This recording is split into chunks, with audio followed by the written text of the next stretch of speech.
राधे राधे, जय श्री कृष्णा। मैं सीमा सिंह बड़ों को चरण स्पर्श, छोटों को प्यार और बराबर वालों को नमस्कार करती हूँ। आज मैं आपको वैशाख मास के महात्म्य का 15वां अध्याय सुनाने जा रही हूँ। अब तक हमने 14 अध्याय सुने हैं। आशा करती हूँ आपको सभी अध्याय अच्छे लग रहे होंगे। अगर आपको ये अध्याय अच्छा लगे तो इसे ज़्यादा से ज़्यादा लाइक करें, अपने दोस्तों रिश्तेदारों में जरूर शेयर करें ताकि उन्हें भी वैशाख मास का महात्म्य सुनने का संपूर्ण फल प्राप्त हो। आइए अब हम जान लेते हैं कि वैशाख मास के इस अध्याय में हम क्या सुनेंगे। वैशाख मास के इस अध्याय में हम 15वां अध्याय सुनेंगे। साथ ही इस अध्याय में वैशाख मास के स्नान की पौराणिक कथा सुनेंगे और अंत में जगदीश भगवान की आरती को सुनेंगे। आइए अब हम वैशाख मास के महात्म्य का 15वां अध्याय सुनते हैं। वैशाख मास में यज्ञ हवन कराने से दीर्घायु संतान सुख की प्राप्ति होती है। जो वैशाख मास में भागवत करवाते हैं उन्हें धन पुत्र पौत्र सभी वैभव सभी सिद्धियां सुलभ हो जाती है। वह मनुष्य सुंदर स्त्री का सुख पाता है। 10 सहस्त्र वर्ष तक तपस्या करने से जो सिद्धियां प्राप्त होती है वही सिद्धियां मात्र वैशाख मास में स्नान व्रत करने से ही मिल जाती है। जो व्यक्ति वैशाख मास में रात्रि जागरण भजन कीर्तन में बिताता है उसे दीर्घायु संतान सुख की प्राप्ति होती है। ऐसे व्यक्ति को स्वयं विष्णु भगवान वरदान देने के लिए आते हैं। जो व्यक्ति वैशाख मास में स्नान व्रत दान पुण्य में बिताते हैं उसे प्रथम प्रहर में अग्निष्टोम, दूसरे प्रहर में वाजपेयी यज्ञ, तीसरे प्रहर में अश्वमेध यज्ञ और चौथे प्रहर में राजसूय यज्ञ करने जितना फल मिल जाता है। इस फल से संसार में न कोई यज्ञ है, न विद्या है, न तप है, न दान है, न ही व्रत है। उस मनुष्य को समस्त तीर्थों में जाकर स्नान करने दर्शन करने से जितना फल मिलता है वही फल वैशाख मास में अर्धरात्रि से सूर्य उदय तक जागरण करने से ही मिल जाता है। उस मनुष्य को समस्त तीर्थों में जाकर स्नान करने दर्शन करने से जो फल मिलता है वही फल वैशाख मास में अर्धरात्रि से सूर्य उदय तक जागरण करने भजन कीर्तन नृत्य ढोल पेटी मंजीरे बजाने से ही मिल जाता है। वैशाख मास में गरीबों को अन्न वस्त्र रुपया दान करना चाहिए। जो मनुष्य ऐसा करता है वह इस जीवन के समस्त सुखों को भोग कर मरने के बाद विष्णु पद को पाता है। मुनि वशिष्ठ से राजा मिथिलेश ने जब वैशाख मास के धर्मों को सुना और उसके बाद वह अपने महल में आया तो महल में आने के बाद राजा मिथिलेश वैशाख मास के धर्मों का पालन करने लगा। उसके बाद राजा ने हाथी पर ढोल नगाड़े रखकर पूरे शहर में यह ढिंडोरा पिटवा दिया कि 8 वर्ष की आयु से लेकर 80 वर्ष की आयु तक का जो मनुष्य मेष की संक्रांति में सूर्य उदय से पहले उठकर स्नान नहीं करेगा वह दंडनीय समझा जाएगा। उसे शहर से निकलवा दिया जाएगा। पुत्र पौत्र भार्या इष्ट मित्र चाहे कोई भी हो सभी को विषाक्त धर्म का पालन करना होगा। जो नहीं करेगा मैं उसको चोर के समान दंड दूंगा। राजा ने सभी से कहा कि सभी प्रातः काल पवित्र जल में स्नान करो, स्थान स्थान पर प्याऊ लगाओ, अपनी सामर्थ्य अनुसार ब्राह्मणों और गरीबों में दान करो और वैशाख मास के धर्मों का पालन करो। उसके बाद अपने राज्य के प्रत्येक गांव में एक एक उपदेश करने वाले विद्वान ब्राह्मण को नियुक्त कर दिया तथा 5 गांवों पर एक अधिकारी नियुक्त कर दिया। इस प्रकार जो वैशाख मास के धर्मों का पालन नहीं करता था राजा उन्हें दंड देने लगा। इस प्रकार उस चक्रवर्ती राजा के शासन में धर्म का वृक्ष सारे देश में विस्तार पूर्वक फैल गया। उसके बाद उस राजा के राज्य में जो भी पापी मरता वह सीधा बैकुंठ को प्राप्त होने लगा। वैशाख मास में एक बार के स्नान से पापों से मुक्त होकर कोई भी प्राणी यमपुरी को नहीं जाता। इस कारण उस सूर्यवंशी राजा ने यम के सब लेखों को मिटा दिया। मनुष्य के जो भी पुराने कर्म थे वे सब नष्ट होने लगे। बेचारे चित्रगुप्त जी के लिखने के लिए कुछ भी शेष नहीं रहा तथा सारा नरक खाली हो गया। तब एक समय नारद मुनि जी धर्मराज जी के पास जाकर कहने लगे कि हे महाराज, नरक में पहले जैसा हाहाकार का शब्द सुनाई नहीं देता। चित्रगुप्त जी के पास भी लिखने को कुछ नहीं बचा। हाथ पर हाथ धरे बैठे रहते हैं। बड़े बड़े पापी भी अब तुम्हारे लोक में नहीं आते। इसका क्या कारण है? तब धर्मराज जी कहने लगे कि हे मुनिवर देव ऋषि, एक राजा पृथ्वी पर ऐसा हुआ है कि उसने अपने राज्य में यह ढिंढोरा पिटवा दिया कि जो कोई भी वैशाख मास के धर्मों का पालन नहीं करेगा उसे दंड दिया जाएगा। तो उस राजा के डर से उस राजा की सारी प्रजा वैशाख मास के धर्मों का पालन कर रही है, जिससे उस राज्य का कोई भी व्यक्ति जब मरता है तो उसे सीधे वैकुंठ मिल रहा है। वह राजा बड़ा ही चक्रवर्ती है और सारे संसार में अपनी आज्ञा का पालन करवा रहा है। कर्मों के नाश से चित्रगुप्त जी के पास भी लिखने को कुछ नहीं रहा और मैं भी काठ की मूर्ति के समान बैठा हूँ। अब मैं युद्ध करके उस राजा को मार दूंगा, क्योंकि मेरे पास अब कोई काम नहीं रहा और सेवक को स्वामी का कार्य करना चाहिए। यदि वह मुझसे नहीं मरेगा तो मैं ब्रह्मा जी के पास जाकर निवेदन करूंगा। इस प्रकार नारद मुनि जी से कहकर यमराज मृत्यु, रोग, जरा आदि सब सेवकों और अपने दूतों को साथ लेकर दंड धारण करके वैसे पर चढ़कर पृथ्वी पर आया और सिंहनाद करते हुए उस राजा की नगरी को चारों ओर से घेर लिया। इससे समस्त प्रजा भयभीत हो गई।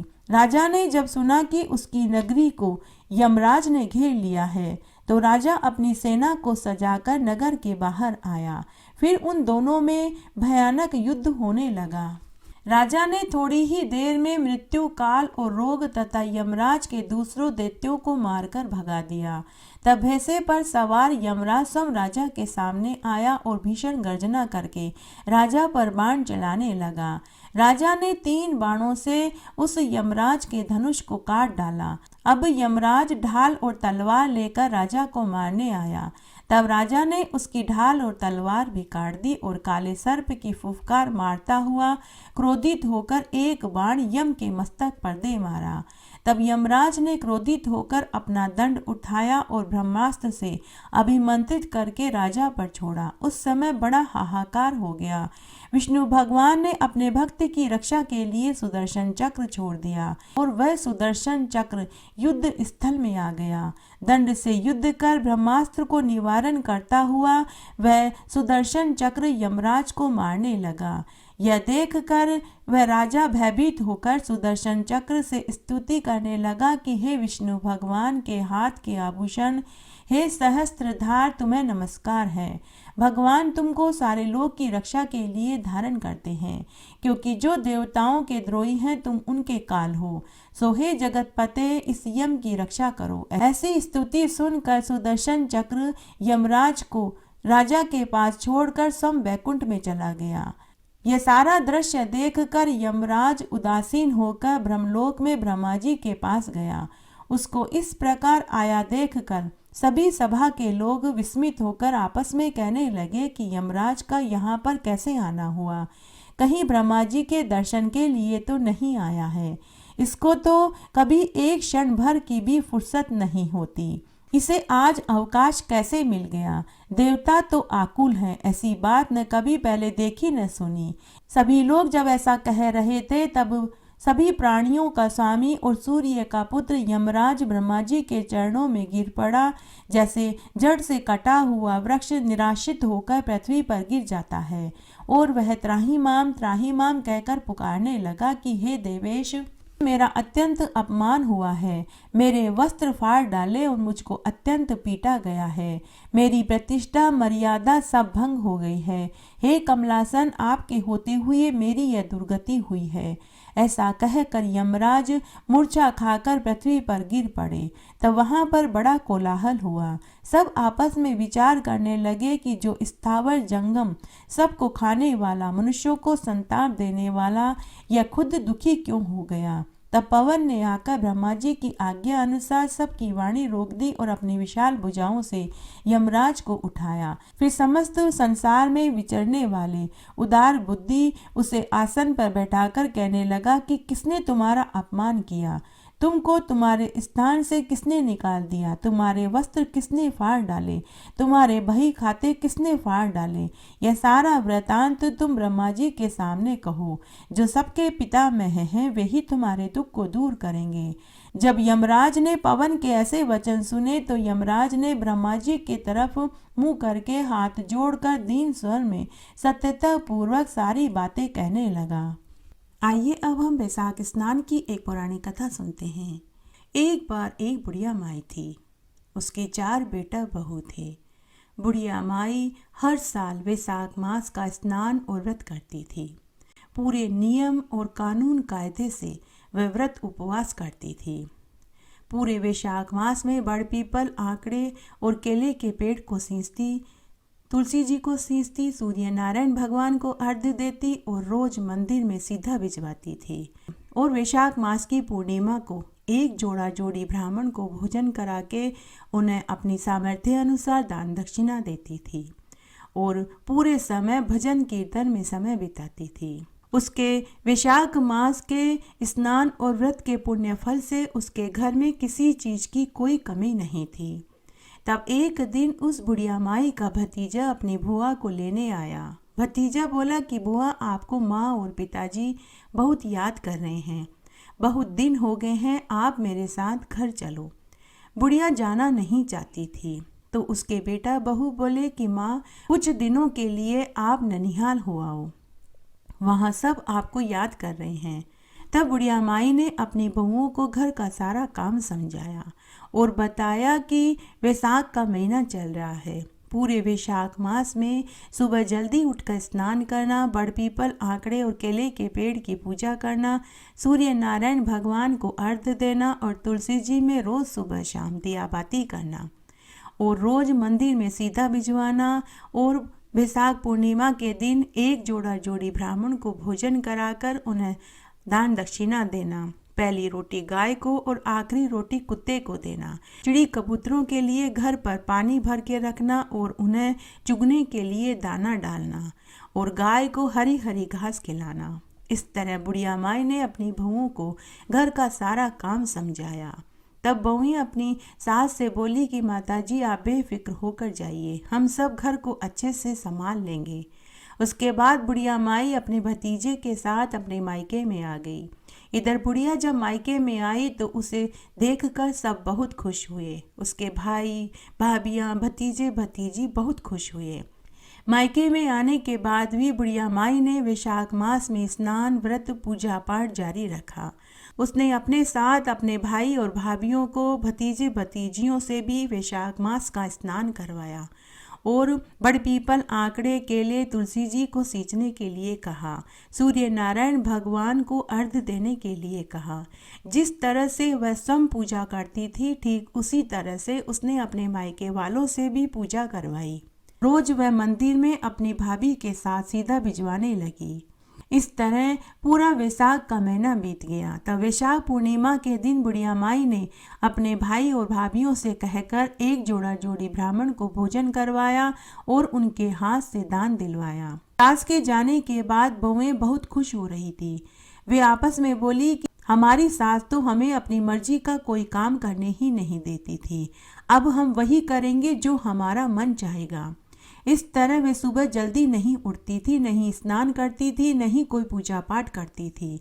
नहीं उन्होंने पहली रोटी गाय को और आखिरी रोटी कुत्ते को दी, नहीं चिड़ी कबूतरों के लिए उन्होंने पानी और दाना डाला, नहीं गाय को हरा चारा खिलाया। वे अपनी पूरी मनमर्जी कर रही थी।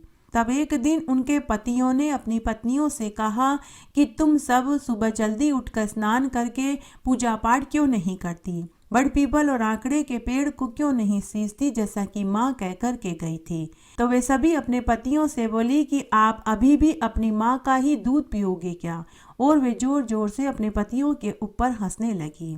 उधर बुढ़िया माई ने अपने साथ अपने भाई और भाभियों से वैशाख मास का स्नान, व्रत करवाया, पूजा पाठ करवाई तो उनका घर अन्न धन के भंडार से भर गया। सब भतीजे भतीजियों की नौकरियां लग गई। सब अपनी बुआ और बहन से मिलकर बहुत खुश थे। भाभियां अपनी ननद की खूब सेवा पानी कर रही थी, क्योंकि उनके आने के बाद उनके घर में बहुत खुशियां आई थी। दूसरी तरफ बुढ़िया की बहुओं ने वैशाख मास का अपमान किया तो उनका सब कुछ खत्म हो गया। अन्न देवता उनसे रुष्ट हो गई। चारों बेटों की लगी लगाई नौकरियां चली गई। अन्न खत्म हो गया और जो धन था वो चोर चुरा कर के ले गया। चारों बहुएं एक दिन अपने पतियों से बोली कि तुम्हारी माँ हमारा सारा धन अपने साथ मायके में ले गई। तब चारों के पति अपनी पत्नियों से बोले, हमारी माँ तो भाग्यशाली थी, हम उसके भाग्य का खा रहे थे। मेरी माँ तो साक्षात अन्नपूर्णा थी। मेरी माँ सिर्फ 2 जोड़ी कपड़े लेकर के गई है। तुम्हारी गलतियों की वजह से ही आज हम सब इस हालत में हैं। तब तीनों बड़े भाइयों ने अपने छोटे भाई से कहा कि भाई तुम ननिहाल जाओ और माँ को घर लेकर के आओ। छोटा बेटा ननिहाल गया और अपनी माँ को सारी बात बताई। ननिहाल में छोटे बेटे ने देखा कि उनका घर अन्न-धन के भंडार से भरा था और उसके सभी मामा बोल रहे थे कि यह सब कुछ तुम्हारी माँ की वजह से हुआ है। तुम्हारी माँ ने हमसे वैशाख मास का स्नान करवाया, व्रत करवाया, बड़ पीपल और आंकड़े और तुलसी जी की पौधे की पूजा करवाई, दान पुण्य करवाया। उसी वजह से हमारे घर में अन्न धन के भंडार भरे हैं और हमारे बच्चों की नौकरियां भी लगी हैं।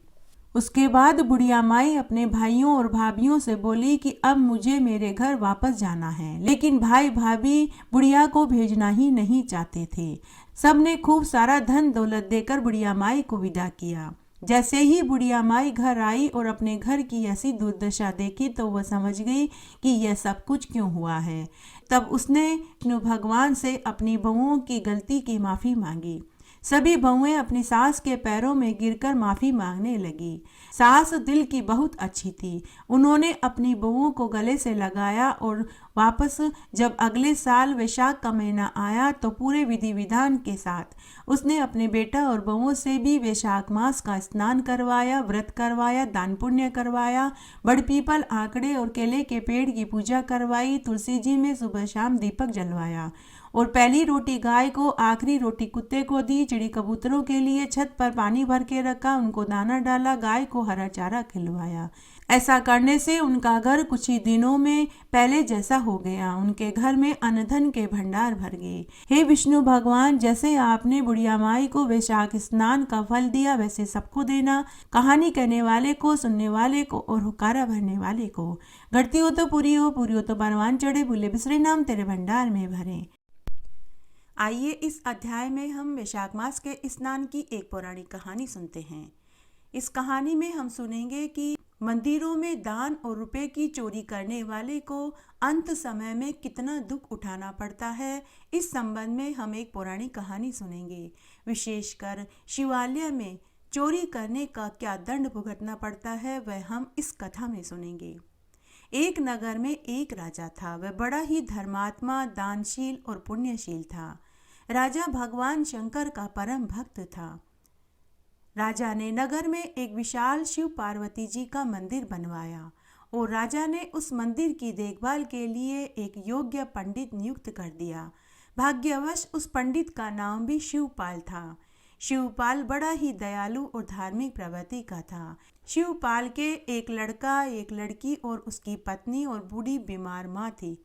वे सभी मंदिर के पिछवाड़े में झोपड़ी बनाकर के रहने लगे। शिवपाल रोज ब्रह्म मुहूर्त में उठता, तालाब पर स्नान करके मंदिर की पूजा किया करता था। झाड़ू बुहारी पंडितानी लगाया करती थी। मंदिर का आंगन भी पंडितानी रोज धोती थी। थोड़े ही दिनों में उस मंदिर की चर्चा आस पास के 100 गांवों तक पहुंच गई। मंदिर में दर्शन करने के लिए दूर दूर से यात्री आने लगे। मंदिर में जो भी शिव परिवार पर जल चढ़ाता उसकी सभी मनोकामनाएं महादेव जी पूरी कर देते थे। इस बात की चर्चा दूर दूर तक फैल गई। अब मंदिर में खूब चढ़ावा आने लगा। उसी नगर में एक बुढ़िया माई भी रहती थी। वह अपने बेटा, बहू और पोते पोतियों के साथ रहती थी। परंतु उस बुढ़िया माई की एक खराब आदत थी। वह मंदिरों में पैसा चोरी करती थी। जब उस बुढ़िया माई को पता चला कि नए शिव मंदिर में खूब चढ़ावा आता है तो बुढ़िया माई अपने बेटा बहू से मंदिर दर्शन का बहाना बनाकर के मंदिर में पहुंच गई। वहां पहुंचकर उसने पैसे चुरा लिए। बुढ़िया माई अब एक ही दिन में 3-3, 4-4 बार शिव मंदिर में जाने लगी। जब बेटा बहू को पता चला कि माँ रोज 3-3, 4-4 बार मंदिर में दर्शन करने को जाती है तो उन्हें बहुत खुशी हुई कि अच्छा हुआ माँ अब मंदिर जाती है, माँ का बुढ़ापा सुधर जाएगा। लेकिन बेटा बहू को क्या मालूम कि उनकी माँ मंदिर में दर्शन करने नहीं बल्कि पैसा चुराने जाती है। तब एक बार की बात है, बुढ़िया शिव मंदिर में पैसा चोरी कर रही थी कि तभी पंडितानी ने देख लिया। लेकिन पंडितानी ने बुढ़िया माई को कुछ नहीं कहा। जब बुढ़िया माई चली गई तो पंडितानी ने यह बात अपने पति को बताई कि यह बुढ़िया यहाँ से पैसे चोरी करके लेकर गई है। तो पंडित ने कहा कि कोई बात नहीं, हो सकता है कि इस बुढ़िया को हमसे ज़्यादा पैसों की ज़रूरत हो। शायद यह दुखी होगी, इसे पैसों की हमसे ज़्यादा ज़रूरत होगी। उनकी बातें वहाँ मंदिर में खड़े लोगों ने सुनी। तो उन लोगों ने पंडित और पंडितानी से पूछा कि कौन सी बुढ़िया है जो मंदिर में पैसा चोरी करते हैं। लेकिन पंडित और पंडितानी ने उन्हें कुछ नहीं बताया। उसके बाद पंडित ने एकांत में जाकर अपनी पंडितानी से कहा कि अरे पंडितानी, किसी भी गांव वाले को यह मत बताना कि कौन सी बुढ़िया है जो मंदिर में पैसा चोरी करती है। पंडितानी ने हामी भर दी। इस तरह बात आई गई हो गई। बुढ़िया उसी तरह मंदिर में आती और पैसे चुराती। इस तरह कई बरस बीत गए। तब एक बार की बात है, बुढ़िया माई बीमार पड़ गई और ऐसी पड़ी कि उसने बिस्तर ही पकड़ लिया। डॉक्टर, वेद, नीम, हकीम को दिखाया गया तो उन्होंने उनके बेटा बहू से कहा कि बुढ़िया का अंत समय आ गया है, सेवा पानी करो, बुढ़िया को खुश रखो, अच्छे से अच्छा खाना खिलाओ। तब बेटा बहू अपनी माँ की सेवा करने लगे। धीरे धीरे बुढ़िया माई ने बिस्तर पर ही सब काम करना शुरू कर दिया। बुढ़िया माई के बेटी, जवाई, दोते दोती सभी मिलने आए कि शायद बुढ़िया की आत्मा किसी में फंसी हो, बुढ़िया शांति से मर सके। किसी ने कहा कि बुढ़िया के हाथ से दान करवाओ, गाय को हरा चारा डलवाओ, गरीबों को अन्न वस्त्र रुपया दान करो। तो जिसने भी जो कहा बेटा बहू ने वही किया। लेकिन बुढ़िया थी कि बहुत दुख उठा रही थी। बुढ़िया माई को बिस्तर पर पड़े पड़े 1 साल व्यतीत हो गया। अब तो बेटा बहू भी बुढ़िया की सेवा करते करते थक गए। बहू को बुढ़िया माई की टट्टी पेशाब साफ करने में उल्टियां होने लगी। तब नगर के किसी समझदार बुजुर्ग ने कहा कि किसी ज्ञानी पंडित से पूछो कि आपकी माँ की जान किसमें अटक रही है। तब बेटा बहू ने काशी से एक पंडित को बुलवाया और अपनी माँ के बारे में पूछा।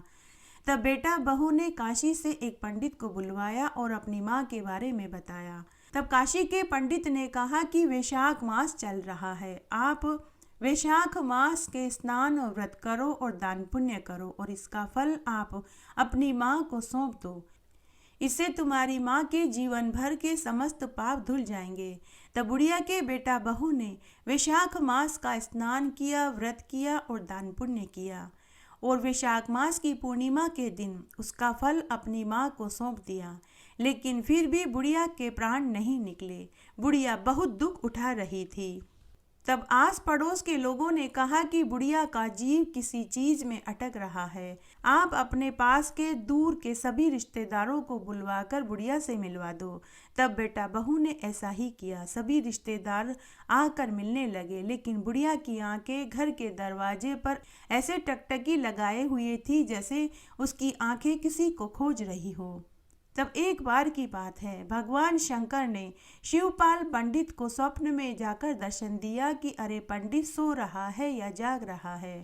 तब पंडित ने स्वप्न में ही भगवान से कहा कि हे ईश्वर, मुझसे या मेरे परिवार से आपकी पूजा सेवा में कोई गलती हो गई हो तो मैं माफ़ी मांगता हूँ। तब शंकर भगवान पंडित से बोले कि अरे पंडित, तेरी पूजा भाव से मैं बहुत प्रसन्न हूँ। अरे पंडित, तेरे लिए एक काम दे रहा हूँ। तेरे ही नगर में एक बुढ़िया माई है, उसके प्राण अटक रहे हैं। वो मेरे चरणामृत का इंतजार कर रही है। उसने पूरी उम्र मेरे शिवालय में से रुपयों की चोरी करी थी, वो उसी की सजा भुगत रही है। तू सुबह होते ही मेरा चरणामृत लेकर उस बुढ़िया के घर जाना और मेरे चरणामृत को पिला देना और उसके कान में कहना कि अरे बुढ़िया, तेरे बेटा बहू ने वैशाख मास का स्नान, व्रत, दान पुण्य किया है और उसके पुण्य को तुझे सौंप दिया है, जिससे तेरे सारे पाप धुल गए हैं। तू बेफिक्र हो जा और शिव चरणामृत को गटक ले। भगवान शंकर ने ही तेरे लिए ये चरणामृत लेकर भेजा है। ऐसा कहकर भगवान शंकर अंतर्ध्यान हो गए। सुबह जब ब्राह्मण सोकर उठा तो उसे रात्रि के स्वप्न वाली बात याद आई। सुबह उठते ही वह समझ गया कि भगवान कौन सी बुढ़िया माई की बात कर रहे थे। उसके बाद वह पंडित उठा, स्नान आदि करके पूजा की। पूजा करके शिव चरणामत को लेकर बुढ़िया के घर पहुंच गया।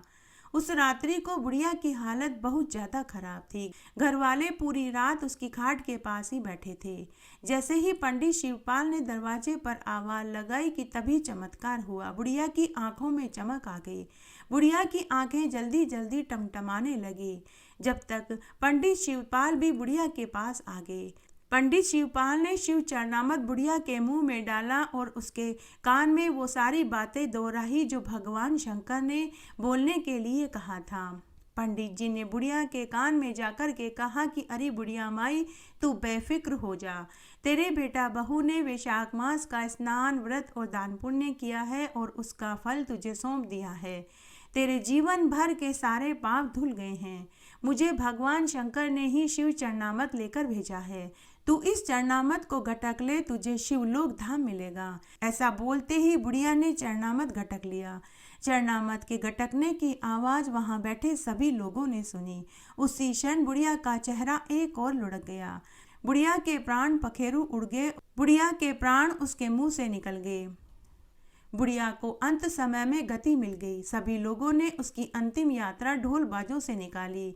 इसलिए भगवान के मंदिर में कभी भी रुपये पैसे की, फल की चोरी नहीं करनी चाहिए, नहीं तो अंत वैसा ही मिलेगा जैसा बुढ़िया के साथ हुआ। भगवान शंकर सबका भला करना। कहानी कहने वाले की, सुनने वाले की और हुक्कारा भरने वाले की। आइए अब हम भगवान जगदीश की आरती बोलते हैं। वैशाख मास में कथा, कहानियाँ और महात्म्य सुनने के बाद आरती जरूर बोलनी चाहिए। आइए आप भी मेरे साथ भगवान जगदीश की आरती बोलिए। इससे महात्म्य सुनने का संपूर्ण फल प्राप्त होगा। ओम जय जगदीश हरे, स्वामी जय जगदीश हरे। भक्त जनों के संकट, दास जनों के संकट क्षण में दूर करे। ओम जय जगदीश हरे। जो ध्यावे फल पावे, दुख बिन से मन का। स्वामी दुख बिन से मन का। सुख संपत्ति घर आवे, कष्ट मिटे तन का। ओम जय जगदीश हरे। मात पिता तुम मेरे, शरण गहूँ किसकी। स्वामी शरण गहूँ किसकी। तुम बिन और न दूजा, आस करूँ जिसकी। ओम जय जगदीश हरे। तुम पूर्ण परमात्मा, तुम्हें अंतर्यामी। स्वामी तुम्हें अंतर्यामी। पार ब्रह्म परमेश्वर, तुम सबके स्वामी। ओम जय जगदीश हरे। तुम करुणा के सागर, तुम पालन करता। स्वामी तुम पालन करता। मैं मूरख खल कामी, कृपा करो करता। ओम जय जगदीश हरे। तुम हो एक अगोचर, सबके प्राणपति। स्वामी सबके प्राणपति। किस विध मिलूं दया मैं, तुमको मैं कुमति। ओम जय जगदीश हरे। दीन बंधु दुख हरता, तुम ठाकुर मेरे। स्वामी तुम रक्षक मेरे। अपने हाथ उठाओ, द्वार पड़ा तेरे। ओम जय जगदीश हरे। विषय विकार मिटाओ, पाप हरो देवा। स्वामी पाप हरो देवा। श्रद्धा भक्ति बढ़ाओ, संतन की सेवा। ओम जय जगदीश हरे। तन मन धन सब कुछ अर्पण है तेरा। स्वामी सब कुछ है तेरा। तेरा तुझको अर्पण, क्या लागे मेरा। ओम जय जगदीश हरे। ओम जगदीश की आरती जो कोई जन गावे। स्वामी जो कोई जन गावे, कहत शिवानंद स्वामी मन वांछित फल पावे। ओम जय जगदीश हरे। ओम जय जगदीश हरे। स्वामी जय जगदीश हरे। भक्त जनों के संकट, दास जनों के संकट क्षण में दूर करे। ओम जय जगदीश हरे। इस तरह आज हमने वैशाख मास का 15वां अध्याय सुना। आशा करती हूँ यह आपको जरूर पसंद आएगा। मेरे साथ बने रहने के लिए आपका धन्यवाद। आगे आने वाली कथा कहानियों के लिए भी आप इसी तरह मेरे साथ बने रहें। धन्यवाद।